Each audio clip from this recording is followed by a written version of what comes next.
اپنی زندگی کو ایسا بناؤ کہ اٹھنے سے، بیٹھنے سے، لیٹنے سے، چلنے پھرنا، کھانا پینا سب کیسا ہو جائے جیسے ہمارا اسلام چاہتا ہے، جیسا اللہ ہم سے چاہتے ہیں، جیسا نبی ہم سے چاہتے ہیں، نبی نے جیسا کر کے دکھایا۔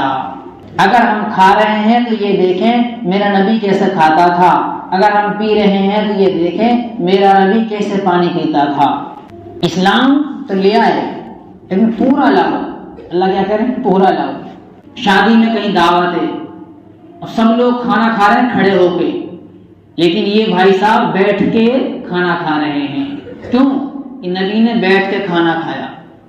سب پانی پی رہے ہیں کھڑے ہو کے اور یہ پانی پی رہے ہیں بیٹھ کر، کیونکہ ماحول ہے، لیکن اس کے باوجود یہ اسلام کو ڈھونڈ رہا ہے کہ میرا اسلام کیا چاہتا ہے، میرا اللہ کیا چاہتا ہے، میرا نبی کیا چاہتا ہے۔ شادیوں میں دیکھو کس طرح سے سنتوں کا مذاق اڑایا جاتا ہے، اس کے باوجود کوئی آدمی وہاں سنت کو اپنائے۔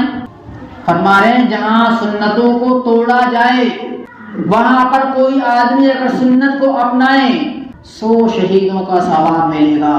لوٹ لو خزانے، اللہ کے نیکیوں کے خزانے لوٹ لو، اپنے اکاؤنٹ کو بھر لو، ماحول دیکھو اور وہاں پر اسلام کے مطابق زندگی گزارو۔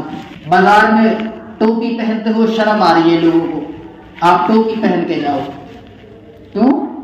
کہ ہمارا اسلام چاہ رہا ہے جہاں زیادہ قربانی ہونا وہاں زیادہ ثواب ملتا ہے، جہاں دل نہ کر رہا ہو اور پھر بھی آپ اسی کام کو کر رہے ہیں جو کہ اللہ کا حکم ہے، یہ زیادہ ثواب ہے، اس میں اللہ زیادہ خوش ہوتے ہیں۔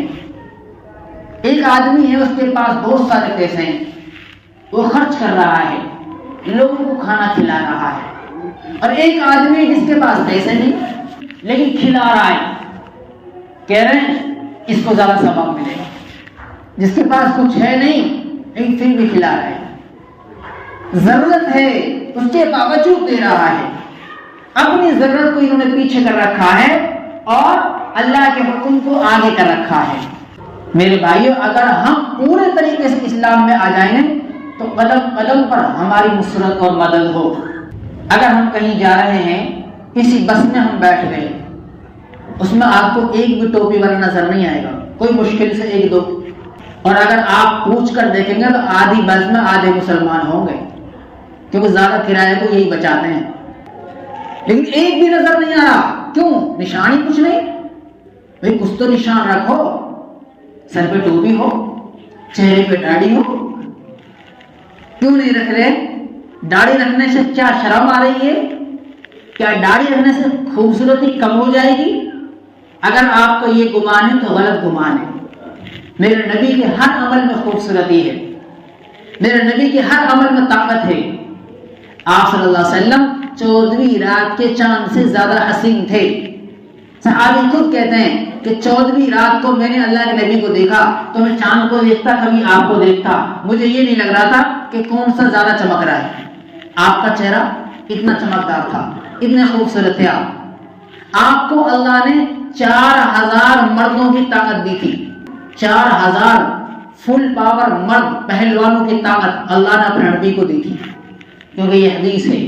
آپ صلی اللہ علیہ وسلم فرماتے ہیں کہ مجھے اللہ نے 40 جنتی مردوں کی طاقت دی، 40 جنتی مردوں کی طاقت۔ اب یہ بھی حدیث ہے کہ ایک جنتی جو مرد ہوگا اس میں یہاں کے 100 آدمیوں سے زیادہ طاقت ہوگی، یہاں کے 100 آدمیوں سے زیادہ طاقت ہوگی۔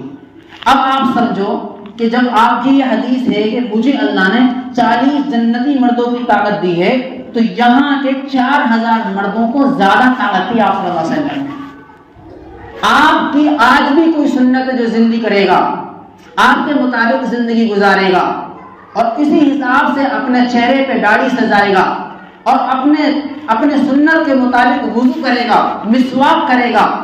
ایک مسواک کرنے میں 70 سے زیادہ فائدے ہیں، مسواک کرنے میں 70 سے زیادہ فائدے ہیں، جن میں سب سے بڑا فائدہ یہ ہے کہ مرنے کے وقت میں کلمہ نصیب ہوتا ہے۔ کتنا بڑا فائدہ ہے؟ جس کا کلمہ نصیب ہو گیا مرنے کا ٹائم، وہ ہمیشہ کے لیے کامیاب ہو گیا۔ فرماتے ہیں کہ جب کوئی آدمی مرنے لگے تو اس کے پاس میں بیٹھ کے زور زور سے کلمہ پڑھو تاکہ وہ بھی پڑھ لے، مرنے والا بھی پڑھ لے۔ جب وہ پڑھ لے تو آپ چپ ہو جاؤ، اب کلمہ نہ پڑھو، اور اس سے کہو بھی نہ کلمہ پڑھنے کے لیے، اس سے کہو نا، ایسا نہ ہو کبھی وہ نہ کر دے، کیونکہ وہ وقت اس پر جو گزرتا ہے وہ اسے ہی پتا ہے، وہ ملک الموت دیکھ رہا ہے، وہ موت کے فرشتوں کو دیکھ رہا ہے، وہ ایسی مخلوق دیکھ رہا ہے جو آج تک نہیں دیکھی، اب اس پر کیا گزر رہی ہے اسے پتا ہے، اس لیے یہ بھی نہ کہو کہ جو ہے آپ کلمہ پڑھو، لیکن زور زور سے کلمہ پڑھو، پھر آپ کا کلمہ سن کے وہ بھی کلمہ پڑھ لے تو چپ ہو جاؤ۔ کیوں؟ اس لیے کہ اصل مقصد ہے آخری جو بات ہے مرنے کے ٹائم وہ کلمہ ہونا چاہیے، وہ ہو گیا، اس نے آخری کلام کر لیا، اللہ کا نام لے لیا۔ ہاں اگر بیچ میں پھر دوبارہ کوئی دنیا کی بات کر بیٹھا پھر زور زور سے کلمہ پڑھو، کیوں؟ تاکہ اس کا آخری کلمہ لا الہ الا اللہ ہو جائے۔ تو لا الہ الا اللہ کو مرنے کے ٹائم زبان پہ جاری کرنا آسان کام نہیں ہے میرے بھائی، آسان نہیں ہے، بہت مشکل ہے۔ یہ کب ہوگا؟